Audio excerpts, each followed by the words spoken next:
April মাসেই আবার উত্তপ্ত হতে যাচ্ছে মিরপুর আর চট্টগ্রামের গ্যালারি। পাকিস্তানের সাথে ওডিআই সিরিজ জয়ের রেশ কাটতে না কাটতেই ঘোষণা এলো আরও একটি হাই ভোল্টেজ সিরিজের। বাংলাদেশ সফরে আসছে ব্ল্যাক ক্যাপস বা নিউজিল্যান্ড। কিউইদের বিপক্ষে ঘরের মাঠে আমাদের রেকর্ড কিন্তু ইতিহাস কথা বলে। এবার কি আবার বাংলা ওয়াচ দেখবে ক্রিকেট বিশ্ব? চলুন দেখে নিই পুরো সূচি। অফিসিয়াল ঘোষণা অনুযায়ী নিউজিল্যান্ড দল বাংলাদেশে পা রাখবে এপ্রিলেই। এই সফরে থাকবে 3টি ওডিআই এবং 3টি টি-20 ম্যাচ। ODI mission.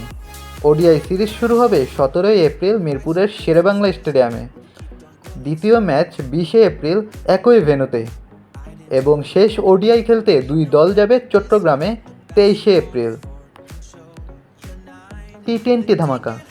ক্রিকেটের সংক্ষিপ্ত ফরম্যাটের প্রথম ম্যাচ 27 এপ্রিল চট্টগ্রামে। এরপর 29 এপ্রিল দ্বিতীয় ম্যাচ খেলে দুই দল আবার ফিরবে ঢাকায়। 2রা মে মিরপুরে শেষ টি-20 দিয়ে শেষ হবে এই সিরিজ।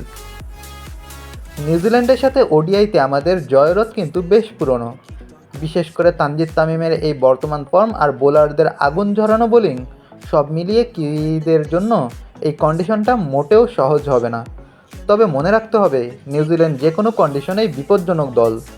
সিরাজ লিটনদের নেতৃত্বে আর আমাদের হোম কন্ডিশনের সুবিধা, এই দুই মিলে নিউজিল্যান্ডকে আবার খালি হাতে ফেরানোর স্বপ্ন দেখছে বাংলাদেশ।